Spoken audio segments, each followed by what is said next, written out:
Oi, pessoal, tudo bem? Desculpa o atraso. Hoje eu tive uma missão especial para cumprir e aí demorou um pouquinho para começar. Mas então são 21 minutos de atraso, eu peço desculpas, mas era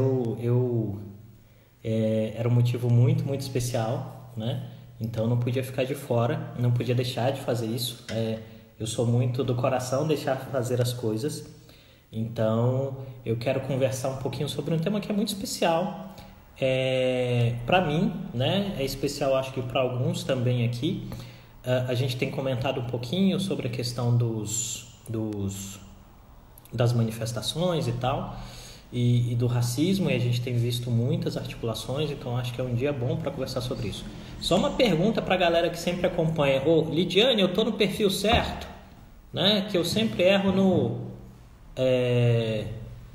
eu sempre erro o perfil, então se eu estiver no perfil errado, alguém me avisa aí. Eu entrei no perfil errado várias vezes essa semana, né? Então, recebi aqui o aviso de que eu não estou no perfil errado, né? Então, valeu, Suelma, obrigado. Eu quero falar um pouquinho, né, sobre esse tema aqui, ó.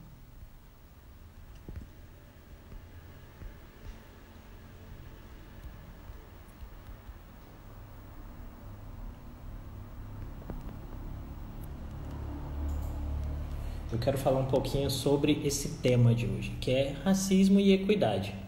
É uma conversa muito mais solta, é uma conversa muito mais tranquila. Deixa eu ver se eu consigo fixar o tema. Fixei o comentário. E por que eu quero falar sobre isso, gente? Porque é algo que a gente precisa falar, né?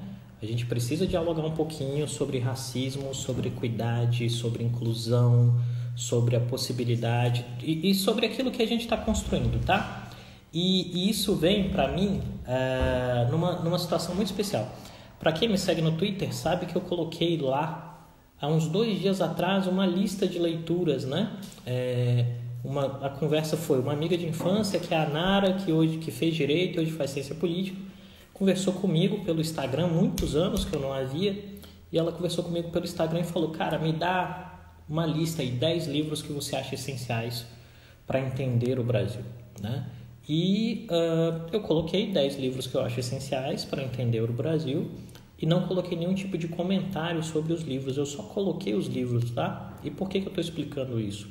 Porque para aqueles que me conhecem, e infelizmente nem todo mundo me conhece, né? Que está nas redes sociais, eu digo conhecer profundamente.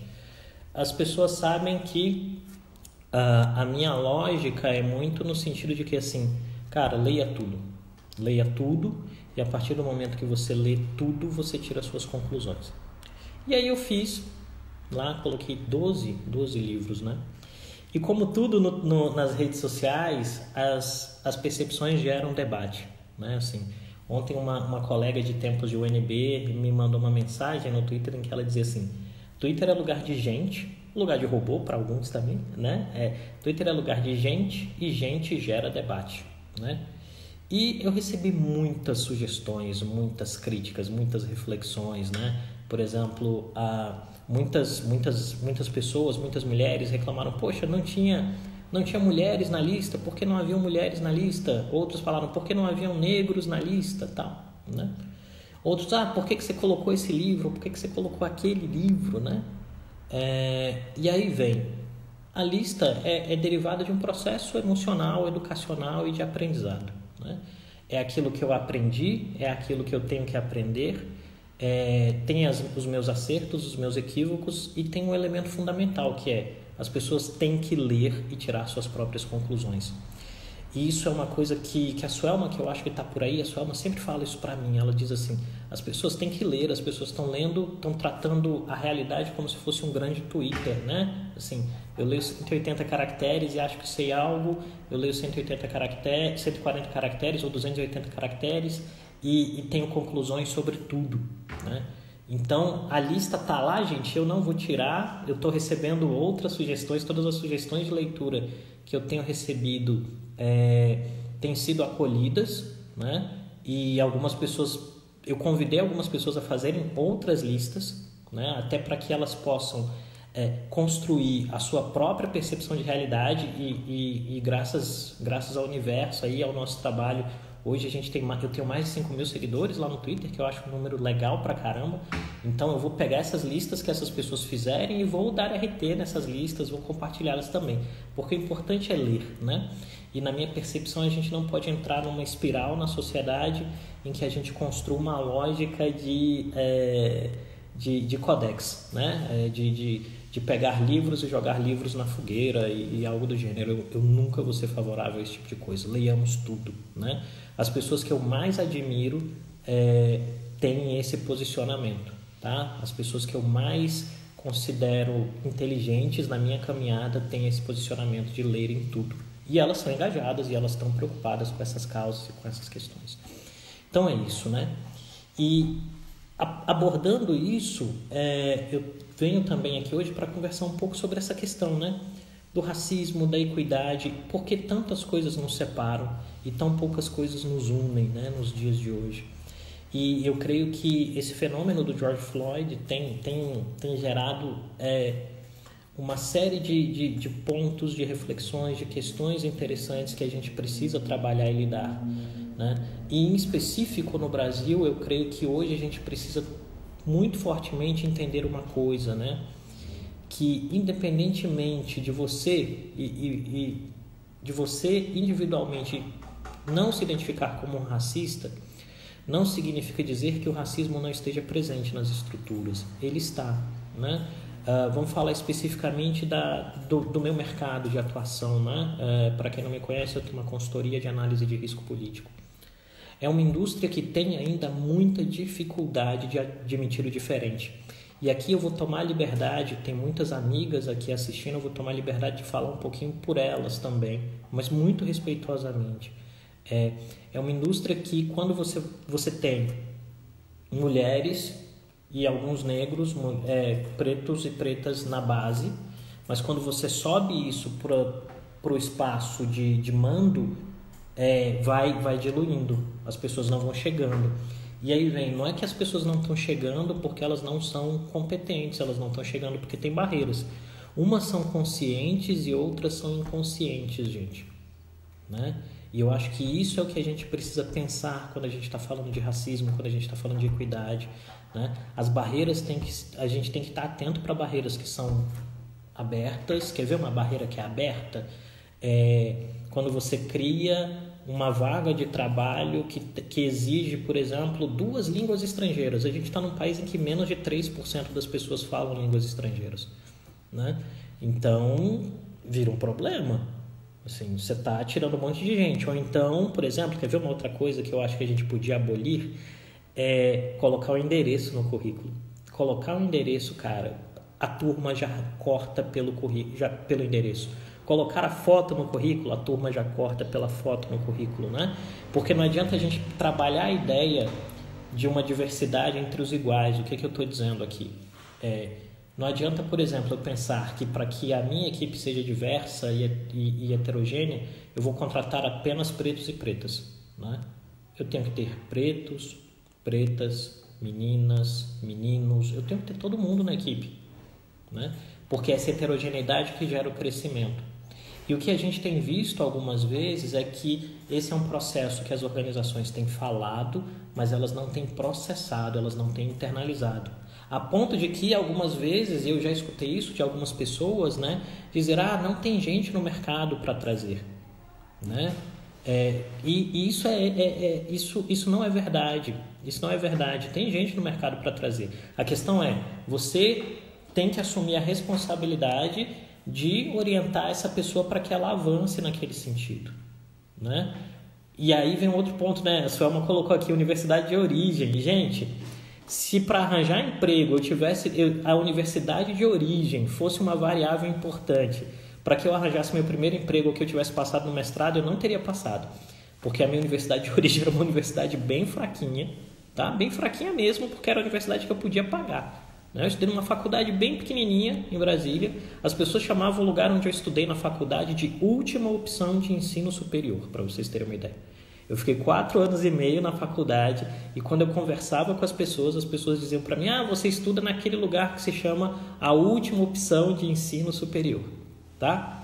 E o que me permitiu crescer, né? O que me permitiu crescer foi o amparo e o apoio de redes de solidariedade, tá? Eu tinha uma grande amiga, que eu acredito que hoje é pastora, que é a Geise Sá Ramos, que ela me bancava lanches na faculdade todos os dias. Ela me bancava lanches, né? Assim, tinha um lance lá na faculdade que eu estudava, que era com 10 cachorro-quentes que você comia, você efetivamente ganhava um vale. Então, o que ela fazia? Ela guardava os vales dela e pegava vale com o resto da rapaziada e depois me dava esses 10 vales e eu lanchava. Por quê? Porque o que eu ganhava de salário sobrava exatamente R$10 quando eu terminava de pagar a faculdade e comprava meus passes estudantis. Então, assim, o que eu estou querendo dizer? O que é essa live de hoje? Essa live é um convite. Essa live é um convite para você estar próximo das pessoas. Essa live é um convite para você entender que nessa sociedade a gente tem que trabalhar com a ideia de uma diversidade ampla, de que a gente tem que internalizar a ideia de que nós somos iguais, né? De que a equidade envolve a responsabilização por aqueles que não têm a capacidade, às vezes, de adentrarem espaços e vencerem barreiras, né? E que tudo isso não nega o fato de que efetivamente nós temos um enorme caminho para construir, né? O Brasil é uma sociedade com enormes desafios e a inclusão tem que ser, como disse a Isabela aqui, a inclusão tem que ser social e produtiva. A inclusão tem que estar vinculada a elementos que permitam as pessoas ganharem dinheiro, né? Entrou meu amigo aqui, Joanisval Gonçalves, e a gente esteve em Ohio no ano de 2016 para ver a eleição americana, na cidade de Akron. Akron é a cidade em que nasceu o LeBron James, que é um grande jogador de basquete. E na universidade em que a gente ficava, mais da metade dos prédios da universidade foram construídos pelo LeBron James, para que as pessoas pudessem estudar. E ele construiu uma grande escola na cidade chamada I Promise, em que as pessoas podem de fato estudar, tendo educação de alta qualidade, e as famílias também são amparadas. A gente precisa de mais disso nesse mundo. O que eu posso fazer, gente, hoje, né, com as condições que eu tenho? O que eu posso fazer é live, puxar diálogo, ser um elemento de representação pela minha própria existência, né? E a gente tem que entender que nós somos privilegiados nisso. Nós somos privilegiados por termos espaços. Hoje, né, eu tenho uma grande vantagem, que é eu conseguir romper aquilo que é a barreira da segunda escravidão, que seria dizer o quê? Você constrói uma lógica, né? Você rompe uma barreira inicial, que é a barreira, no meu caso, era a barreira da pobreza, da fome, da periferia, né? do racismo estrutural, e chega um segundo ponto em que as pessoas só querem que você discuta temas que têm a ver com o racismo, ou com a inclusão, ou com a equidade. Eu conscientemente construí um caminho de muita resistência para fazer isso, porque eu queria ocupar espaços antes de falar disso. E aí vocês estão vendo, por exemplo, nós temos mais de 35 lives feitas no YouTube. Hoje é a primeira vez que eu estou falando de racismo. Por quê? Porque eu creio que a grande emancipação que a gente vai dar para os negros, para as negras, né? Eu gosto mais de pretos e pretas, então assim, para os pretos, para as pretas, para as meninas, é que essas pessoas possam falar do que quiserem, tá? Eu não quero que uma mulher tenha que falar só de inclusão de mulher. Eu não quero que um cara preto tenha que falar só de inclusão de preto. Eu não quero que uma menina preta tenha que falar só de inclusão de meninas pretas. As pessoas têm que ter o direito e a liberdade de falar daquilo que elas quiserem, né? E eu creio que esse é o momento que a gente pode fazer essa reflexão. Se essa reflexão vai se desdobrar em alguma coisa no curso do tempo, cabe a cada um de vocês que estão assistindo. Nós somos aqui 35, 36, né, assistindo essa live de hoje, mas a gente tem que construir esses espaços, a gente tem que construir essa interlocução. Essa é uma reflexão que assim, é muito boa para mim, mas foi muito difícil de fazer. Eu passei os últimos 2 dias pensando sobre isso, né, e conversando com muita gente. E nesse processo de conversar com as pessoas, de algumas conversas muito produtivas, algumas conversas nem tão produtivas, alguns grupos que você fica, alguns grupos que você sai. Eu saí de alguns grupos de WhatsApp, né, nos últimos dias também, devido a essas questões. Agora, a gente tem que mandar uma mensagem, e eu acho que a mensagem efetivamente é do mundo que a gente quer, né? E o mundo que eu quero é um mundo de empregabilidade, né? Eu quero que as pessoas, a Isabela falando aqui das pessoas com deficiência, né? Eu quero que as pessoas tenham oportunidade, gente. Não é... Alguns vão querer interpretar isso, e aí esse é o ponto, né? Eu entrego a mensagem que está em mim. Você vai interpretar do jeito que você quiser, tá bom? É bem tranquilo e tá tudo bem. Como diz um grande amigo meu, Matheus, assim, eu tô jogando a mensagem de cá, tu tá interpretando daí e tá tudo bem. Tá tudo bem, tá todo mundo em paz. Mas assim, as pessoas precisam ter acesso à grana. Então, assim, as pessoas precisam ter acesso a recursos financeiros. Isso quer dizer, elas precisam ter empregos e posições que elas sejam bem remuneradas, porque a partir daí elas conseguem, de fato, avançar em determinadas questões e pontos que são importantes. Tá? As pessoas precisam disso, as pessoas precisam desses acessos. Esses acessos são garantidos, por exemplo, e aqui vou dar meu testemunho, tá? Vou falar numa boa, ela tá aí mesmo, ela sabe. Eu vou dar um exemplo para vocês. Eu tive um emprego, eu fiquei muito tempo nesse emprego, e uma das causas da minha demissão desse emprego foi, né, racismo. Né? Um dos líderes dessa organização que eu trabalhava efetivamente ficou muito incomodado com a minha presença, com o protagonismo que eu representava nessa organização, e me demitiram por isso. E demitiram a mim, e demitiram um grande amigo que falou que isso era um absurdo, e ele foi demitido 2 dias antes de mim, porque ele se pronunciou numa reunião dizendo que era um absurdo me demitirem, que não havia motivo algum, e ele foi demitido. Eu sou grato a esse cara até hoje, porque é um cara que eu respeito muito, né? Não vou citar o nome dele para protegê-lo e tal, mas ele sabe disso. E nesse processo, eu construí a minha empresa, construí a Dharma, né? Eu costumo brincar com as pessoas que eu construí a Dharma com R$1 e um sonho, né? E esse R$1 e um sonho tem avançado. E eu só avancei porque gente muito legal, muito honesta e muito sensível a essas causas me deu oportunidade. E aqui eu vou citar, ela está aqui, né? Eu vou citar a Suelma. A Suelma convidou a Dharma. A Suelma, para quem não sabe, a Suelma é diretora de uma ultra power multinacional. E a Suelma convidou a Dharma, eu especificamente, para que eu fizesse uma análise de conjuntura para o presidente da coisa toda, né? E eu fiz essa análise de conjuntura, ela foi muito boa, ao que parece, né? A Suelma nunca reclamou. Se tivesse sido ruim, ela teria falado. E isso foi abrindo caminhos, né? E outras pessoas foram abrindo caminhos para mim. E o apoio que eu tenho, inclusive em âmbito relacional, em âmbito familiar, né? Assim, cara, minha namorada está sempre comigo, né? Sempre mesmo presente ao meu lado, né? E assim, minha família que sempre me apoia, minha irmã, que eu acho que não está aqui hoje, porque ela achou que não ia ter live. Eu estava conversando com ela até agora há pouco, eu decidi fazer essa live agora, porque eu recebi o estímulo aqui para fazer. Então assim, gente, esse é o momento. Hoje não é análise, hoje é conversa. Hoje é conversa, não é de bar, porque eu não vou muito a bares, quem me conhece sabe. Eu devo ir a bares 2 vezes por ano, assim, que é o aniversário da Suelma e o segundo aniversário da Suelma, que normalmente são em bares. E se tem um terceiro aniversário dela, eu vou também.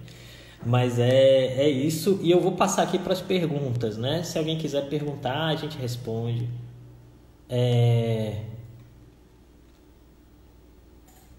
Vamos aqui.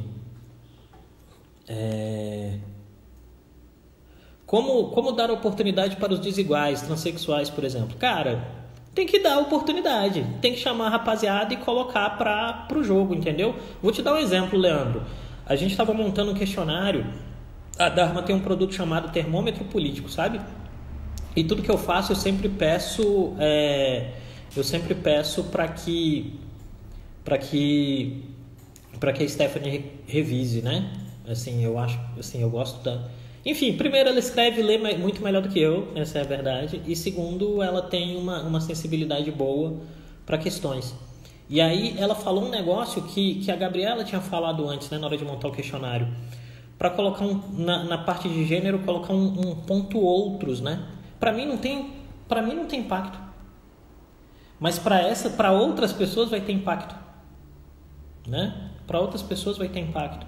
E a gente inseriu um campo outros, tem lá masculino, feminino, outros, né?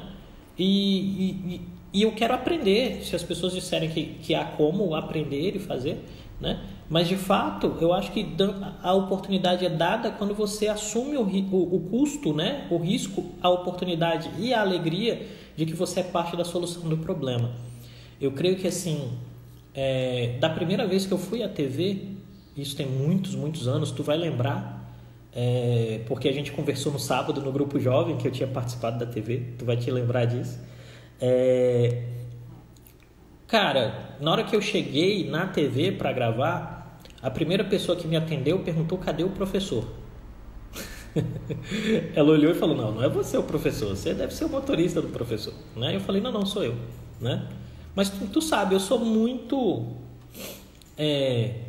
Eu tenho meus momentos, né? E quando o Buda interior está acordado, eu vou tranquilamente. Isso foi gerando um processo. E hoje, eu sei que cada vez que eu apareço, para uma criança que está me assistindo, né? Essa criança fala: olha, eu posso estudar e aparecer na TV um dia. E a gente tem que ter essa responsabilidade, mas tem que levar isso com muita leveza, né? Por isso que eu estimulo, por exemplo, as pessoas que eu amo e que eu admiro cara, vão para a internet, façam conteúdo, falem. É importante, né? Tem significado. O mundo só muda se a gente muda, né? Eu acho que é isso. Tem que assumir o custo e o risco e a oportunidade. Aqui, se mais alguém, gente, vamos lá. Tem uma pergunta aqui, da Ana Luísa. Qual a melhor forma das pessoas que não fazem parte de uma minoria propagarem a voz delas? Eu acho que são dois processos, Ana. Para quem não sabe, gente, a Ana Luísa foi minha primeira monitora de universidade, né? Foi monitora de teoria política minha. Então, às vezes, quando eu estou respondendo, a Ana Luísa chama ela de Bonnie, que é o apelido, né? Então, que é ela. Então, Bonnie, olha só, eu creio que o primeiro jeito é ouvir, né? Assim... Eu parto do princípio que a gente não vai avançar em causas que envolvam uma diversidade ampla, como foi falado aí pela Isabela, pela Suelma. A gente não vai avançar em causas amplas de diversidade se a gente não ouvir. A gente tem que ouvir, né? A gente tem que ouvir o que as mulheres têm a dizer, a gente tem que ouvir o que os pretos, as pretas têm a dizer, a gente tem que ouvir o que os índios do Brasil têm a dizer, a gente tem que ouvir o que os asiáticos têm a dizer, a gente tem que ouvir o que as pessoas têm a dizer, né? Eu creio que o primeiro espaço é esse, é ouvir interessadamente. E em um segundo lugar, se você puder fazer algo que reforce esse posicionamento, né, de inclusão, faça, né? Uma coisa que eu fazia na juventude, o Leandro que está aqui fazia comigo, a gente decidiu uma época dar aula de graça num pré-vestibular, assim. E aí a gente pegou e começou a dar aula de graça, assim. Detalhe, a gente não tinha R$1 pra nada, tipo assim, tinha R$1 pra nada, mas a gente estava lá dando aula de graça. O Léo dava aula de geografia, eu dava aula de história, o Gabriel que tá aí também, Gabriel dava aula de português, matemática, Gabriel dava aula de matemática, que ele estava na engenharia. A gente foi lá, era numa igreja que não era nem a nossa igreja, e a gente foi lá dar aula, entendeu? E aquilo ali tem um significado, aquilo ajuda as pessoas, né? E não era nem moda na época, né? E a gente fez. Então, eu creio que é isso, sabe? A gente tem que assumir as nossas responsabilidades. Aí, o Léo dava aula de física e matemática, é isso mesmo. Gente, o Leandro Arraes é o cara que fez com que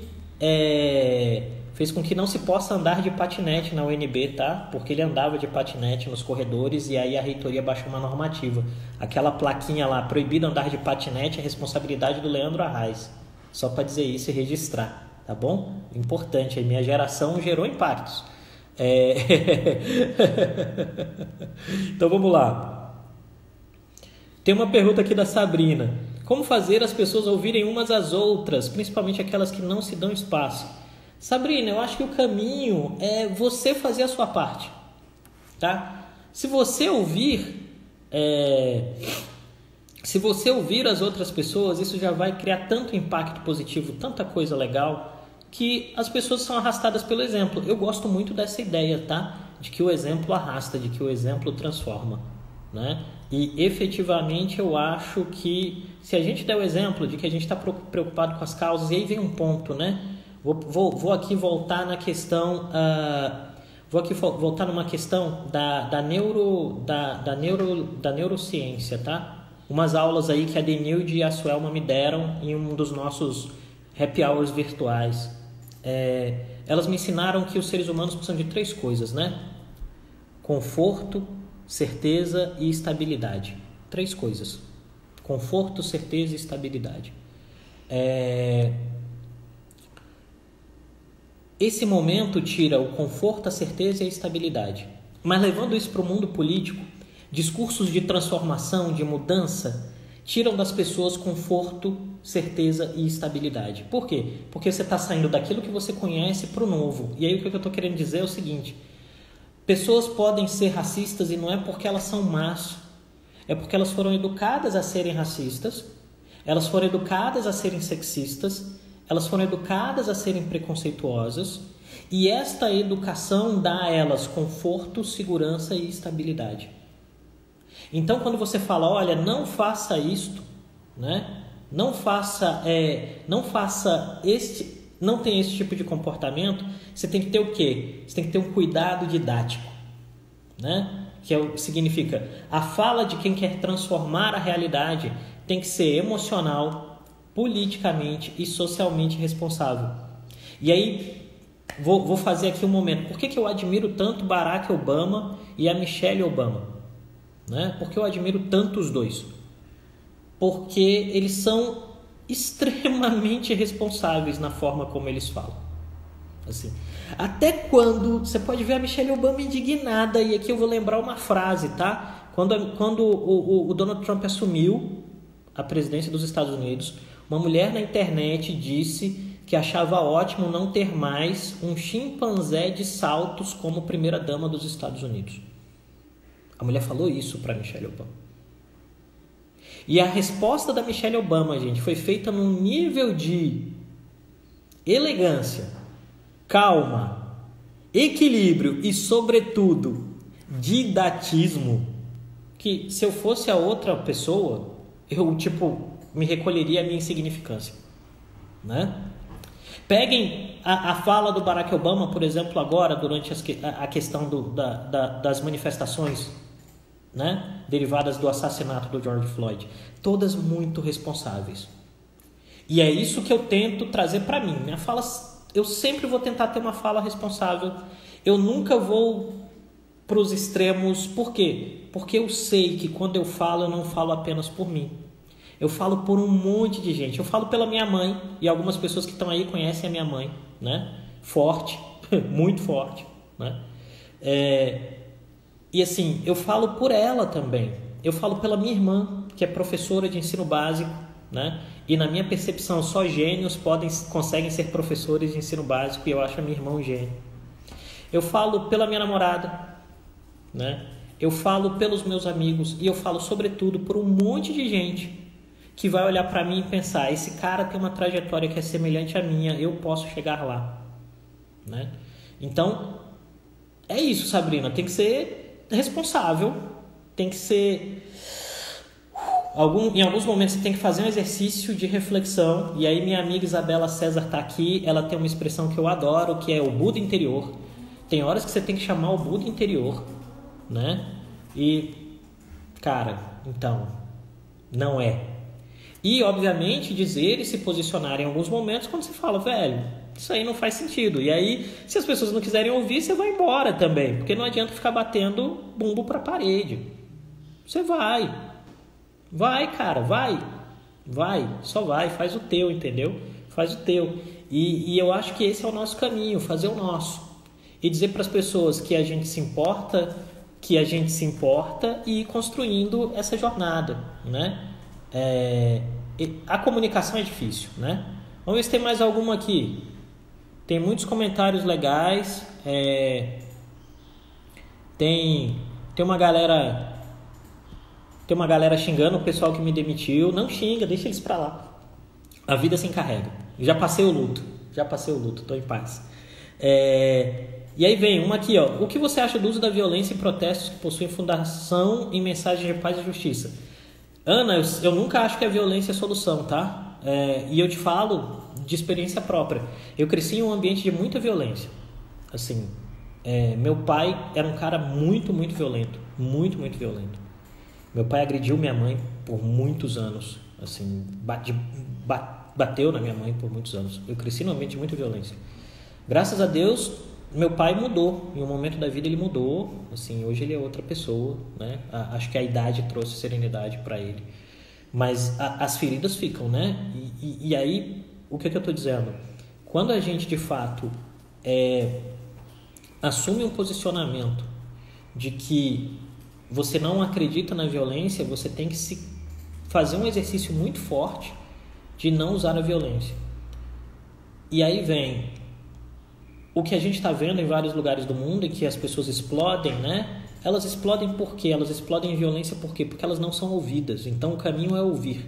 Quanto mais nós conseguirmos ouvir as pessoas, os grupos, as questões desses grupos, e tentarmos mostrar para eles, olha, tá, vem tranquilo, vamos conversar, e eles entenderem que a gente quer conversar, vai funcionar. Para quem teve aula comigo aí, eu sempre costumava dizer em sala de aula, assim, quando a pessoa ia falar um palavrão, eu sempre reprimia, né? Fala palavrão não, sala de aula não é lugar de palavrão, né? Sala de aula é lugar de argumento. E eu sempre exigi muito das pessoas, dos jovens, que eles construíssem capacidade de argumento.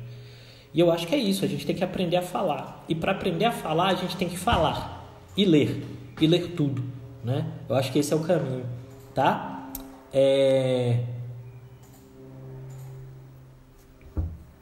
Paulo, eu não lembro direitinho a resposta da Michelle Obama, mas ela evocou o fato de que não deixa de ser bizarro que no século XXI pessoas tenham comportamentos como daquela pessoa. Mas vale a pena.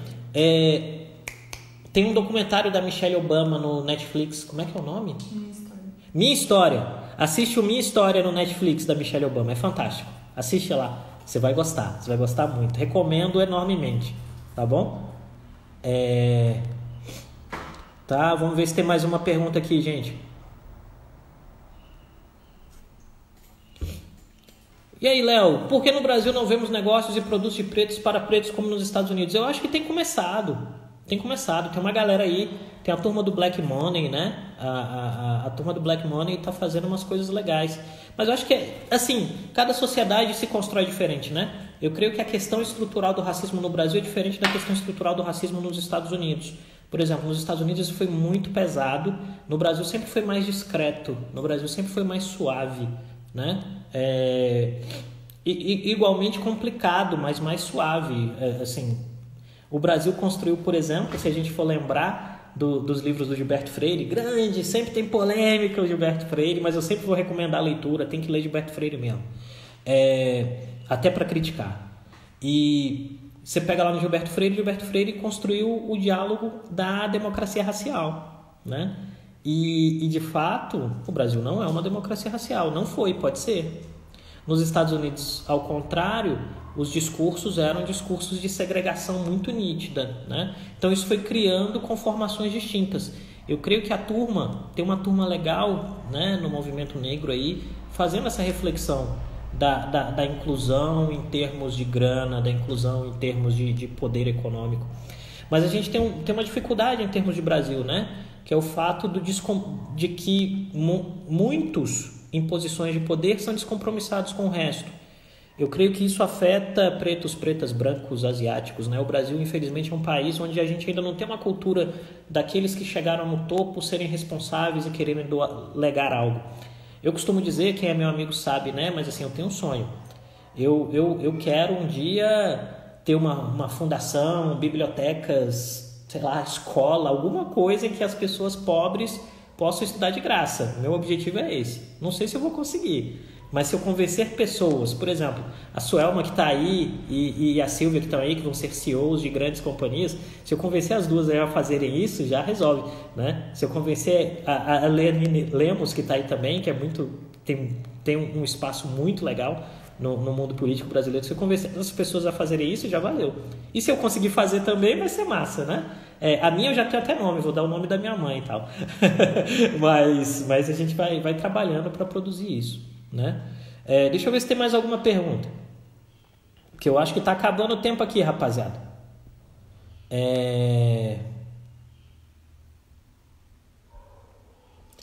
Flávia, isso é legal. Brasília é uma cidade que oferece mais oportunidades aos desiguais? Flávio, eu posso falar da minha experiência, né? Eu tive muita sorte, porque assim, eu tive muita sorte, porque de fato, eu cresci em Brasília em uma época que, por exemplo, eu consegui fazer curso de línguas de graça. Em Brasília tem um programa que eu acho que devia estar no país todo, que é de Centros Interescolares de Línguas. Então, eu tentei aprender francês, eu não consegui aprender francês. Mas eu aprendi espanhol de graça. Eu pude aprender inglês depois por um preço muito barato, né? Eu fiz esporte, então assim, a cidade de Brasília que eu construí dava muita oportunidade aos desiguais. Mas eu não sei como é que é hoje. Hoje eu não sei como é que isso se processa.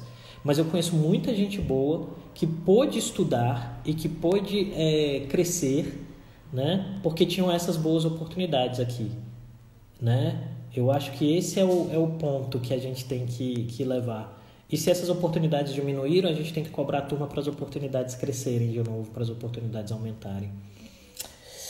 Gente, olha só, a gente está chegando aqui, eu comecei, era exatamente 12:20, são 12:57, 58. Tá quase acabando. Eu queria, de fato,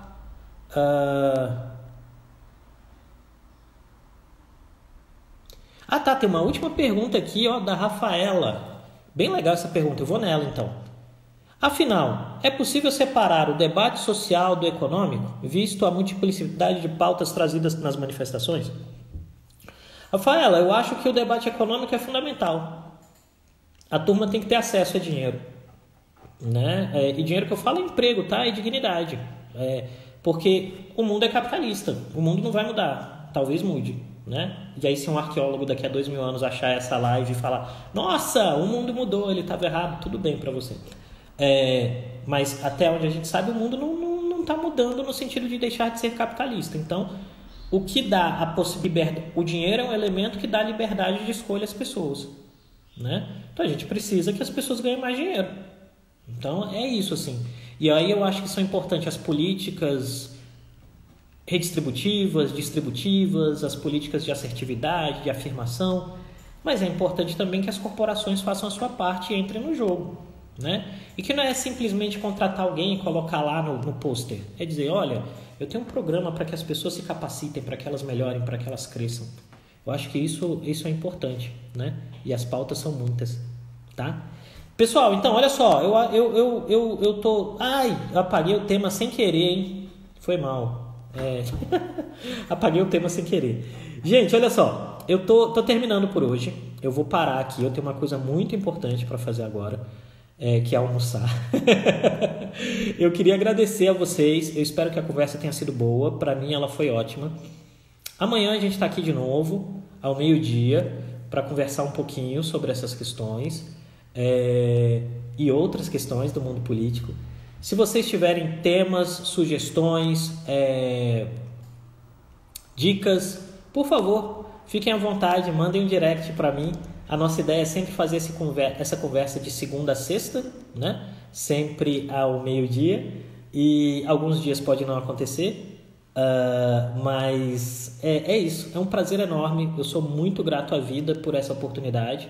Eu sou muito grato a cada um de vocês por poder entrar nas casas de vocês e fazer esse diálogo, tá bom? É isso, gente. Valeu demais, muitíssimo obrigado. E amanhã a gente volta ao nosso fluxo normal falando de outros temas, porque é importante também a gente romper a segunda escravidão, não é verdade? Abração, beijo, sejam sempre bem-vindos. Vai ficar aqui no IGTV e jogo no YouTube entre hoje e amanhã, tá bom? Aproveitem. Tchau, tchau.